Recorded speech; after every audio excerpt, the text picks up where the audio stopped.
Bismillahirrahmanirrahim.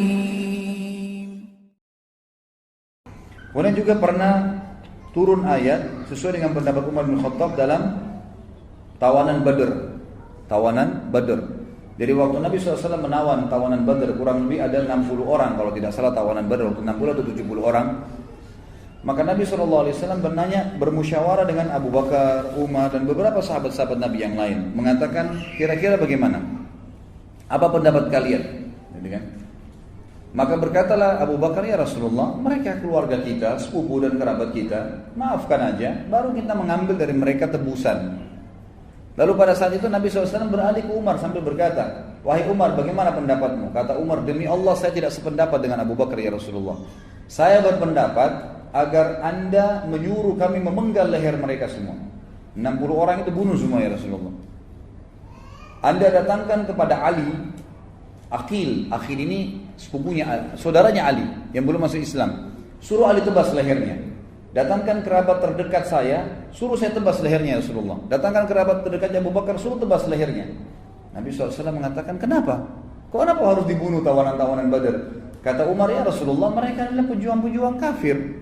Mereka keluar dari Mekah memang untuk menyerang Islam. Ini bukan tawanan biasa, tawanan perang. Memang, dan mereka ini baru pertama kali menghadapi peperangan dengan kaum muslimin. Perlu kita masukkan rasa takut dalam hati mereka, dan Allah tidak melarang kita membunuh orang kafir yang berperang. Maka waktu itu Nabi SAW lebih cenderung dengan pendapatnya Umar, pendapatnya Abu Bakar untuk memaafkan dan mengambil tebusan. Keesokan paginya, ini terjadi malam-malam nih, habis salat Isya musyawarah. Menjelang subuh, Umar bin Khattab bercerita, dia bilang saya datang ke masjid, lalu saya temukan Nabi SAW dengan Abu Bakar lagi nangis. Lalu saya berkata, apa yang membuat kalian berdua menangis? Ceritakan kepada saya supaya saya bisa ikut menangis, gitu kan? Karena ini nggak mungkin Nabi sama Abu Bakar nangis kecuali masalah penting, gitu kan? Lalu Nabi SAW mengatakan kalimat yang masyhur. Kalau yang pegang buku bisa dilihat di paragraf terakhir di halaman 221. Kalimat yang luar biasa nih, di mana Nabi SAW mengatakan, aku menangis karena menerima tebusan dari tawanan yang diusulkan oleh kawan-kawanmu. Azab telah Allah perlihatkan, ditampakkan kepadaku lebih dekat daripada pohon ini. Ditunjuk sebuah pohon. Rasulullah SAW menunjuk sebuah pohon, dan Allah SWT menurunkan, maka dari nabiin an yakuna lahu asra hatta yudkhina fil ard. Tidaklah pantas bagi seorang nabi mempunyai tawanan. Tidak perlu ada tawanan, tidak perlu ada tebusan. Artinya mereka boleh dibunuh sebelum dia menumbuhkan musuhnya di muka bumi. Sebelum Mekah takluk, maka tawanannya boleh dihukum mati. Sampai firman Allah SWT, fakulu mimma ghanimtum halalan thayyibah, dan makanlah dari sebagian harta rampasan perang yang telah kalian peroleh dengan cara yang baik. Sebagaimana dijelaskan surah Al-Anfal ayat 67 sampai 69. Umar bin Khattab berkata, ketika Abdullah bin Ubay, ini kejadian yang lain nih, ya, sebab atau ayat turun yang lain berhubungan dengan Umar bin Khattab, turun ayat dengan pendapatnya, mensolati munafik. Jadi tadi kasus tawanan Badr sudah selesai ya, tidak jadi Nabi SAW membunuh mereka karena memang sudah terlanjur ambil keputusan. Tapi Nabi SAW sempat diperlihatkan azab karena malah ya tidak membunuh tawanan Badr tadi. Maka di sini berarti pendapat Umar yang disetujui oleh Allah Subhanahu Wa Taala, walaupun tidak direalisasikan karena memang sudah terlanjur diputuskan oleh Nabi SAW. Kemudian yang selanjutnya adalah kejadian tentang dilarangnya sholat di belakang jenazah atau mensolati jenazah munafikin. Ini terjadi waktu ya, Abdullah ibn Ubaidillah bin Salul mati, pimpinan orang munafik di Madinah. Nabi SAW karena sayangnya dengan umatnya tetap mensolatinya. Pada saat disolati oleh Nabi SAW, Umar bin Khattab bilang, saya nggak tahu kenapa tiba-tiba saya datang lalu mengatakan kepada Rasulullah, ya Rasulullah, ini munafik, jangan disolatin. Kata Nabi SAW, wahai Umar, lalu sambil menghalang jalannya Nabi ini, Umar bin Khattab jalan, jangan ya Rasulullah. Ya, Umar bin Khattab pun nanti setelah ini mengatakan, saya tidak tahu kenapa saya lakukan itu.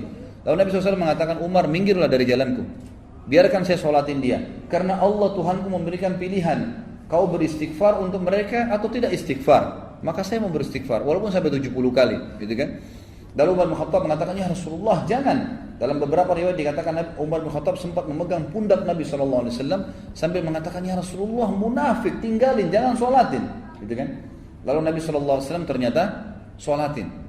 Nah, merasa kesian dengan Abdullah bin Ubay bin Salul. Ini pimpinan munafikin. Lalu setelah itu turun firman Allah Subhanahu wa taala yang disebutkan di dalam surah At-Taubah ayat 84. Yang bunyinya a'udzubillahi minasyaitonir rajim wala tusalli ala ahadin minhum mata abada. Setelah hari ini jangan pernah kau salatin lagi orang munafik dari mereka wahai Muhammad. Ternyata Umar bin Khattab berkata, saya terus terang tidak tahu kenapa waktu itu saya begitu berani dengan Nabi SAW sampai menahannya. Ya ternyata apa yang aku sampaikan sesuai dengan apa yang Allah atau Tuhanku inginkan. Yang Tuhanku inginkan. Juga ada beberapa ulama yang menambahkan tentang ayat hijab, jilbab.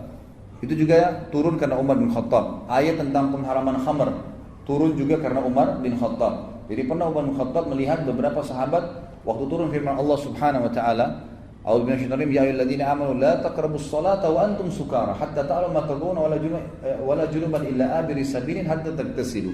Al-ayah. Kurang lebih terjemahnya begini, hai orang yang beriman jangan kalian salat sementara kalian mabuk, gitu kan? Sampai kalian tahu apa yang kalian ucapkan, dan jangan juga orang-orang yang junub sampai dia mandi, ya kalau dia mau sholat atau dia mau ibadah. Maka pada saat itu, ikhwan dan akhwat sekalian, Umar bin Khattab merasa terganggu karena ada sahabat yang sholat sambil mabuk, nggak tahu apa yang diucapin, gitu kan? Kadang-kadang juga ada yang mabuk kemudian duduk sebentar depan masjid, sadarin dirinya kemudian baru masuk masjid sholat. Maka Umar bin Khattab berkata, ya Allah, haramkan minuman ini buat kami, haramkan, ya. Maka Allah SWT turunkan surah Al-Ma'idah ayat 90 sampai 91. Tentu ini tidak ditulis dalam buku ini ya. Ini saya tambahkan. Jadi itu juga disebutkan oleh para ulama bahwasanya turun Al-Maidah ayat 91 tentang masalah pengharaman khamar. Sungguhnya khamar, judi, mengundi nasib dengan dengan anak panah adalah perbuatan syaitan. Jauhilah, tinggalkanlah. Apakah kalian akan meninggalkannya? Apakah kalian berhenti? Fahal antum muntahun? Hal antum muntahun? Apakah kalian akan berhenti? Maka semua sahabat mengatakan intahaina, intahaina. Kami berhenti, kami berhenti. Maka di situ dikeluarkan juga hadis Bukhari, semua sahabat akhirnya memecahkan kendi-kendi khamar mereka sehingga membuat seluruh jalan Madinah penuh dengan khamar dan baju-baju mereka pun terkena khamar lalu mereka sholat tanpa mencucinya. Dari hadis ini juga dikeluarkan sebuah hukum bahwasanya alkohol sifatnya najisnya maknawi. Secara makna, enggak najis total gitu ya. Cuma najis di zatnya tapi tidak najis, tidak menajiskan gitu kan. Sama dengan kotoran hewan yang dimakan dagingnya. Pada saat keinjak kotoran ayam, disebutkan dalam hadis Bukhari tidak membatalkan. Hewan yang dimakan dagingnya, dia najis secara maknawi, secara makna, enggak menajiskan. Najis zatnya tapi tidak menajiskan. Dicuci bisa sholat, gitu kan. Dan ini juga sebagaimana khamar, sama alkohol. Karena para sahabat pecahin kendinya, kena baju mereka, mereka sholat tidak membersihkannya.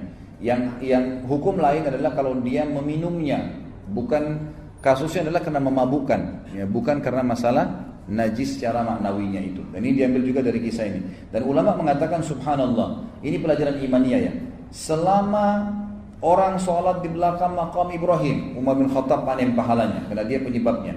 Selama perempuan pakai hijab, jilbab, maka semua pahalanya diambil oleh Umar bin Khattab karena Umar yang menyebab, berdoa sama Allah. Selama ya istri-istri Nabi waktu itu tidak jadi diceraikan oleh Allah oleh Nabi SAW karena Allah yang perintahkan, Umar bin Khattab mendapatkan pahalanya. Selama waktu itu ya tawanan Badar berhasil lolos dan ada di antara tawanan nanti masuk Islam, Umar bin Khattab mendapatkan pahalanya. Dan selama orang munafik tidak pernah disolatin, ya, tidak pernah disolatin, maka Umar bin Khattab dapat pahalanya.